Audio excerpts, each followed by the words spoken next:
俄烏戰場可能要變天了。最近的俄烏戰場發生了一些極不尋常的變動。8月16日，烏克蘭發動了今年規模最大的對俄無人機襲擊之一。緊接着，沒過幾天，烏軍的無人機一路飛到了俄羅斯的薩馬拉州，這裡距離前線已經接近900公里，炸的已經不再是普通的一線軍事目標，而是煉油廠、物流中心和能源設施。另一邊，俄羅斯繼續向烏克蘭發射大批無人機。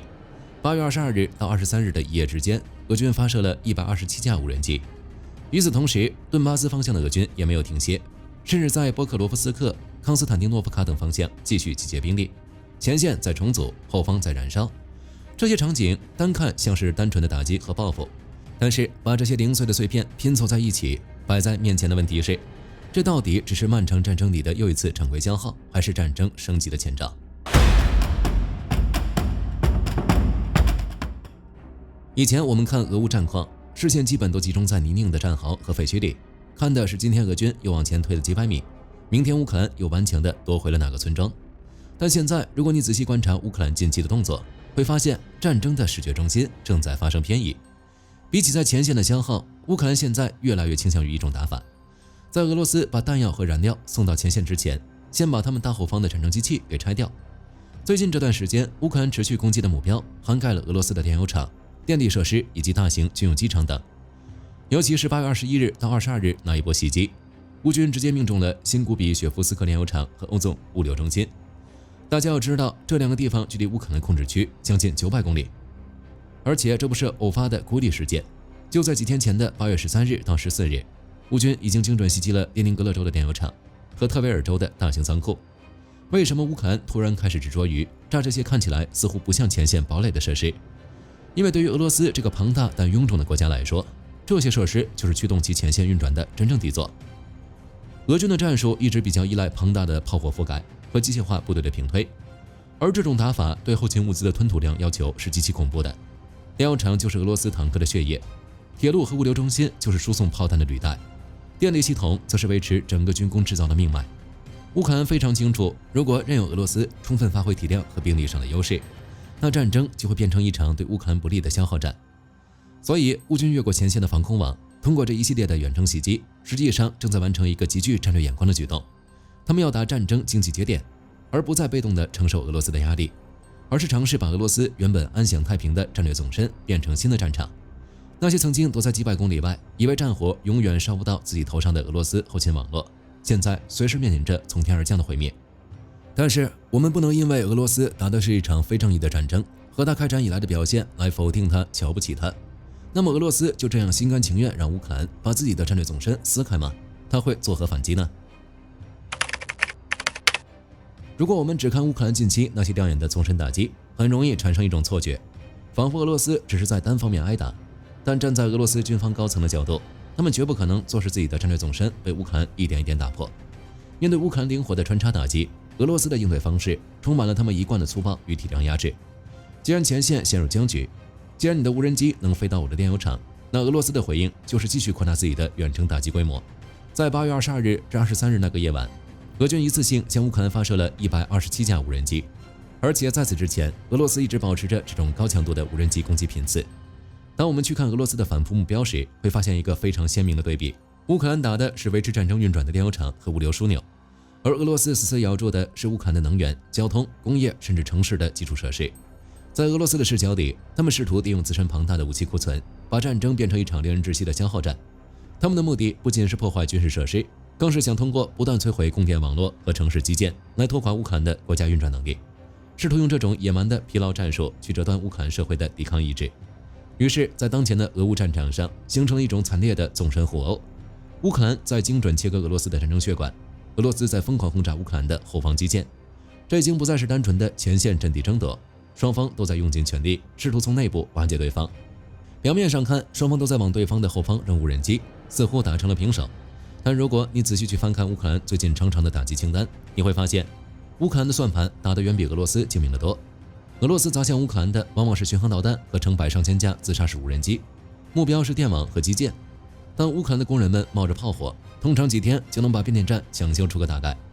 歷史早就證明過，單純針對基建的疲勞轟炸很難真正摧毀一個國家的抵抗意志，反而會激起更強的同仇敌忾。這種打法看似聲勢浩大，戰術轉換率其實非常低。反觀烏克蘭，摧毀的是俄羅斯造價幾千萬甚至上億美元的煉油塔和國家級儲備油庫。更致命的是，因為北約嚴密的制裁體系，俄羅斯這些大型石化設備一旦被高溫大火燒毀，很多北約生產的核心零部件根本無處採購，維修的難度相當大。這種拳拳到肉的搏擊，反而是體量大的那一方更吃虧。而在那些被炸毀的煉油廠和倉庫背後，烏克蘭其實正在默默憋着一個大招。烏克蘭人絕對師出名門，最近的打擊有着非常清晰的戰術邏輯。根據戰爭研究所 ISW 等智庫的最新評估，烏軍實際上正在持續進行一種類似美軍標準的壓制與摧毀行動。簡單來說，就是烏克蘭把打擊重心放在了戰略資產上。如果你留意最近的戰況匯總，會發現烏軍的攻擊目標裡高頻出現了俄羅斯的關鍵節點和裝備。8月23日的評估報告尤其提到，烏軍正在通過中程打擊，有條不紊地削弱俄羅斯在佔領區以及俄羅斯南部後方的防空能力。這是一種非常高明且需要極大戰略定力的打法。俄羅斯的防空網雖然龐大，但隨着戰線的拉長，本身就到處漏風。烏克蘭不去跟俄羅斯拼蠻力，而是利用無人機精準點名俄羅斯的雷達和防空導彈，這就非常有意思了。炸掉幾個煉油廠會讓俄羅斯的坦克少加點油，這只是第一層。但真正危險的邏輯在於，當你發現烏克蘭花了幾週甚至幾個月的時間，費盡心機把俄軍的防空系統打掉，把俄羅斯頭頂的保護傘撕開一個又一個大口子的時候，你猜烏克蘭下一步還會只是無人機嗎？或者直白點說，烏克蘭準備拿什麼更具毀滅性的遠程武器打過去？早在2024年8月份，首批 F-16戰鬥機已經正式在烏克蘭的天空投入使用。那麼這次打擊俄羅斯防空後 ，F-16肯定會有大動作。而且在8月24日，英國又往前邁出了一大步，不只是繼續給烏克蘭導彈，而是開始幫助烏克蘭建立自己的遠程導彈生產能力。英法正在推動風暴之影系列導彈的本地生產，這意味着烏克蘭未來可能不再完全依賴北約手裡還有多少枚導彈，而是開始自己造。而俄羅斯顯然也意識到了這一點，就在英國宣布這一消息後，克里姆林宮公開指責英國是在火上澆油，並表示俄羅斯正在搜集情報，尋找這些未來可能出現的導彈生產設施。這意味着什麼？過去雙方爭奪的是前線，後來爭奪的是天空，而現在連藏在幾百公里後的軍工廠都可能變成戰場。把這兩件事和拆防空的動作連起來看，烏克蘭的戰略意圖簡直清晰的可怕。他們費盡心思一點點剝掉俄羅斯的雷達網，根本不是為了多放幾架便宜的無人機進去，而是在為後續的動作清理出一條安全走廊。一旦俄羅斯頭頂的保護傘消失，再配合自己生產的導彈，烏克蘭的縱深打擊就會瞬間從目前的無人機點火升級為重型巡航導彈打擊。這就是我們為什麼說引發下一場壓倒性升級的條件正在被烏克蘭一件一件的湊齊。但是就在烏克蘭聰明的在空中布局，試圖改變戰爭規則的同時，我們也不能忘記地面上的戰場。因為在頓巴斯那片泥濘的土地上，俄羅斯的地面部隊並沒有閒着，他們正在醞釀另一種陰謀。當我們在驚嘆烏克蘭高明的空中拆解戰術時，絕不能忽略頓巴斯那片泥濘的戰壕，因為在那裡，俄羅斯的地面部隊並沒有因為後方被炸而停止腳步。最近前線最值得關注的焦點依然是波克羅夫斯克和康斯坦丁諾夫卡方向。雖然俄軍在這幾條戰線上並沒有取得什麼大的戰果，今天推進一段，明天被烏軍打回來一段，但這種表面的僵持恰恰掩蓋了水面下正在匯聚的暗流。根據烏方前線傳來的情報，俄羅斯不僅在加緊重新集結那些被打殘的儲備力量，更在醞釀一種足以改變步兵作戰規則的戰術，用絕對的工業體量把前線變成無人機的傾斜場。康斯坦丁諾夫卡這個方向的局勢就非常能說明問題。烏方軍方透露了一個極其駭人的數據：俄羅斯目前每天可以向德魯日基夫卡以及周邊的物流補給路線投入大約1500到2000架 FPV 穿越機，而在多布羅皮蒂亞方向，俄軍每天投入的無人機數量也高達1200架左右。但是火力軍嚴謹考察，這些數量目前缺乏獨立渠道驗證。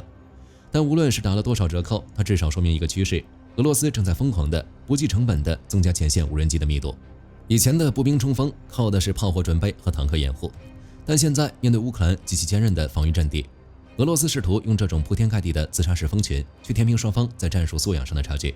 一天幾千架無人機的消耗，意味着在這些關鍵戰線上，任何在白天移動的車輛，任何稍微暴露的戰壕，都會立刻遭到從天而降的獵殺。一邊是烏克蘭在縱深沉着冷靜地拔除防空雷達和地面部队突起，另一邊是俄羅斯在地面陣地瘋狂傾瀉 FPV 無人機。天空和地面的戰爭烈度都在以一種前所未有的方式攀升，戰爭機器轉速越來越快。那麼俄烏還會升級嗎？現在讓我們跳出每天那些枯燥的日常戰報，把最近一系列事情串起來看。烏克蘭打的已經不再是单純的彈藥庫，而是去切斷維持俄羅斯國家運轉的能源和工業命脈。與此同時，烏軍還在拔掉俄軍的防空雷達網，等待着 F-16和風暴之影的授權。而另一邊呢，俄羅斯在頓巴斯的幾個關鍵路口正在用令人窒息的密度堆积兵力和成百上萬架自殺式无人機，把這些看似零散甚至有些不起眼的新聞揉在一塊看，這哪裡像是一場快要耗盡力气準備偃旗息鼓的爛仗？戰爭的走向有可能會全方位升級，引發一場戰爭形態質變的所有條件，現在已經被一件一件的湊齊。按照目前這個勢頭發展下去，以後那種大後方的概念可能就徹底不存在了。烏克蘭嘗到了甜頭，肯定會繼續順着這條路往下打，從煉油廠一路炸到物流中樞，而俄羅斯也肯定會用導彈進行粗暴的報復。這種縱深互毆會變成和前線開槍一樣稀鬆平常的事，到後方將變得和前線一樣血腥。再看看頓巴斯的泥濘地，俄羅斯在那兒逼了那麼久的重兵，每天攒了幾千架的无人機產能，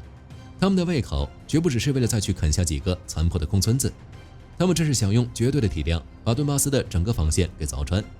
俄烏戰爭現階段可以算是消耗戰，但是很可能不具備降溫的條件，反而有擴大的趨勢。前線的炮火不僅沒停，遠程打擊的距離反而越來越遠。真正值得我們警惕的，不是今天的新聞裡誰又炸了誰多少架飛機，而是雙方似乎都在為下一階段更加殘酷的交鋒提前把棋盤摆好了。好了，關於俄烏的故事，今天就和大家聊到這裡。如果你喜歡本期視頻，別忘了點讚關注，也歡迎在評論區分享你的看法。你認為戰爭會進一步擴大嗎？是正確的嗎？我是火力軍，我們下期再見。好的，各位觀眾，今天給大家推薦一款 T 恤，不僅超有態度，還堪稱性價比之王。首先，它超級輕，拿在手上輕飄飄，穿上身更是零負擔，舒服到讓你忘了它的存在。其次，面料聚透氣，就像會呼吸一樣，就算在外面跑一天，也能保持乾爽，徹底告別黏膩感。最關鍵的是，價格真的讓我驚掉下巴，僅需很少的錢，你就能擁有這份清爽。質量和舒適度絕對遠超這個價位，閉着眼入都不虧，多買幾件換着穿也毫無壓力。鏈接已經給你們上了，這種寶藏 T 恤手慢無，趕緊去搶。